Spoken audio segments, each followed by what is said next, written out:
kebun dakwah ini gimana? Jadi ide besarnya itu kan di salah satu pilar program Lazismu kan ada lingkungan. Lingkungan itu pertama core-nya itu pada penyelamatan lingkungan, dan yang kedua pemberdayaan tani bangkit. Maka program ini sebenarnya menjawab pada masalah krisis pangan yang kemungkinan bisa terjadi, dan juga isu-isu lain seperti stunting dan lain sebagainya. Maka bergulir konsepnya untuk kemudian membutuhkan lahan yang di situ tempat menjadi bagian yang bisa menjadi bagian untuk mewujudkan idealisme itu, bagaimana lingkungan ketahanan pangan itu menjadi bagian untuk direalisasikan.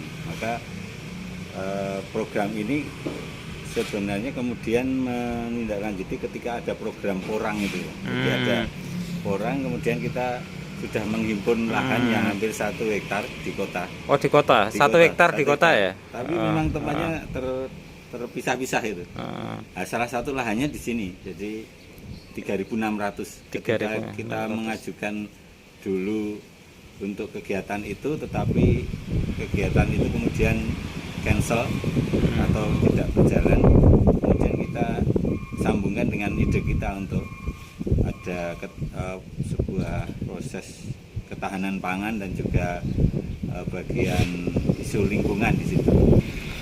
Untuk lahan sendiri nih dari lahan ini lahan yang kemudian dipinjamkan. Karena ada bagian sebenarnya mau akadnya wakaf produktif, tetapi ketika dirunut dalam hukum positif dan lain sebagainya, kelihatannya pemilahannya tidak berkenan. Maka dipakai saja, karena memang mereka tidak menggunakan lahan ini lagi karena dulu pernah pertanian, tapi karena irigasi dan sebagainya tidak berjalan, kemudian cukup 2 tahun itu tidak hanya tidak digunakan, hanya semak belukar itu. Terus untuk ini jangka waktunya berapa? Waktunya ini 5 tahun. 5 tahun. 5 tahun yang kemudian karena ada ide-ide yang berjalan, tetap ini sebagai bentuk lahan untuk bagaimana ketahanan pangan itu. Maka kita kemudian ada penyempurnaan ide lagi tentang sebuah kawasan edukasi dan destinasi. Edukasi itu memang di sini ada nanti pembelajaran untuk anak-anak TK, SD sampai nanti tingkat lebih atasnya, untuk bagaimana proses menanam, proses nyangkok, dan proses-proses dalam pertanian itu. Termasuk dalam peternakan juga ada ikan, ada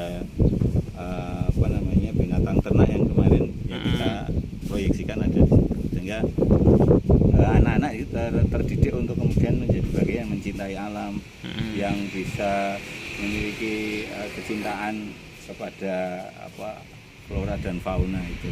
Untuk pengelolaan ini? Pengelolaan kita di manajemen yang ditunjuk oleh Lazismu. Lazismu kota. Iya, Lazismu kota, karena ya kemudian menginisiasi dan juga menyelesaikan proses sampai perjanjian MOU itu atas nama Lazismu.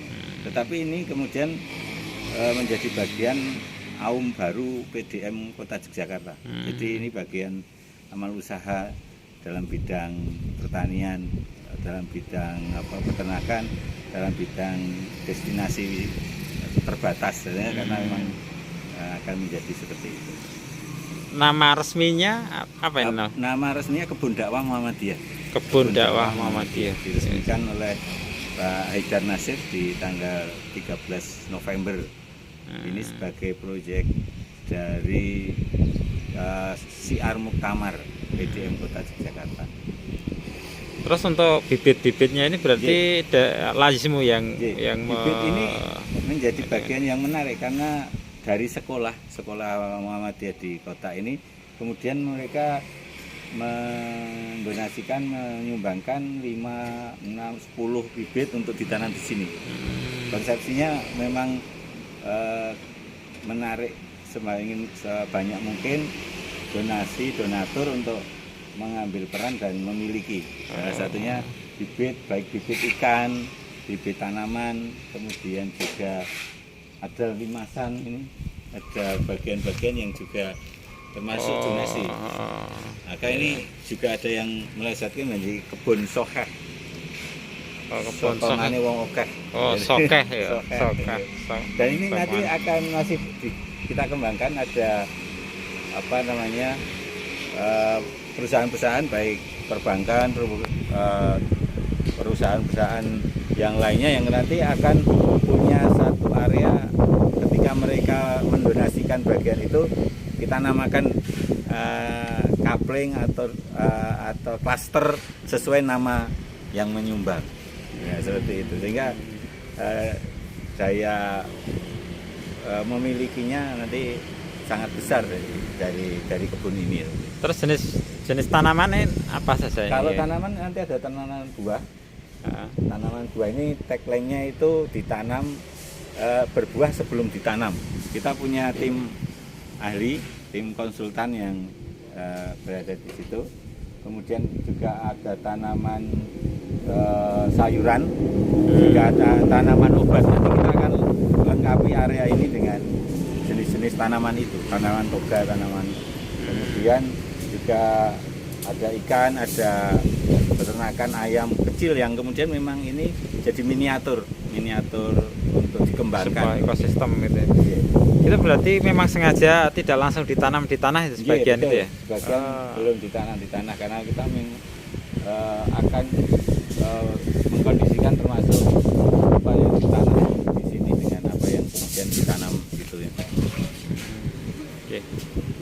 Menarik sekali nih, sebuah inspirasi dari kota Yogyakarta di tengah area perkotaan masih bisa membuat kebun dakwah yang ini luasnya 3.600 meter. Masih ada satu fungsional lagi, satu pada aspek destinasi itu kunjungan yang kemudian di situ ada menarik UMKM baik jaringan saudagar Muhammadiyah atau warga yang memiliki bagian usaha untuk berada di sini untuk memanfaatkan space yang panjang ini di parkiran baik sisi timur maupun sisi barat ini, yang kemudian nanti ada tenda, ada bagian pengelolaan ya layak seperti Sunday morning, Jumat berkah, itu nanti akan ada di area ini. Sehingga ini memang jadi tempat yang betul-betul destinasi dikunjungi, ya, dikunjungi oleh segala lapisan usia, baik ya anak-anak sampai dewasa. Karena di sini juga nanti ada pelatihan-pelatihan ya tentang pengelolaan tanaman, dan juga yang menjadi isu di sini adalah pengelolaan sampah. Kita punya alat peleleh yang kemudian kita turunkan besok. Salah satunya ini akan mengurai sampah sampai zero, sampai nanti ada produk yang seperti kayu-kayu seperti bangunan ini bisa diproduksi dari mesin peleleh ini. Ini dalam kapasitas yang gede. Jadi nanti anak-anak datang ke sini, kita ada edukasi tentang pemilahan, kemudian ada proses pelelehan yang mereka melihat, oh ini sampah yang sampai tidak terpakai itu bisa menjadi bagian-bagian yang bersih, bisa digunakan. Untuk lokasinya ini di mana, Pak? Ini lokasinya Jalan Nitian Baru nomor 54. Jadi XT Square ke barat 300 meter terus ke selatan. Tempatnya strategis, terjangkau, dan memang tempatnya di pinggir jalan yang besar. Muhammad Dai Iskandar, SAG MSI, selaku Ketua Lazismu Kota Yogyakarta. Terima kasih Pak Dai. Ya.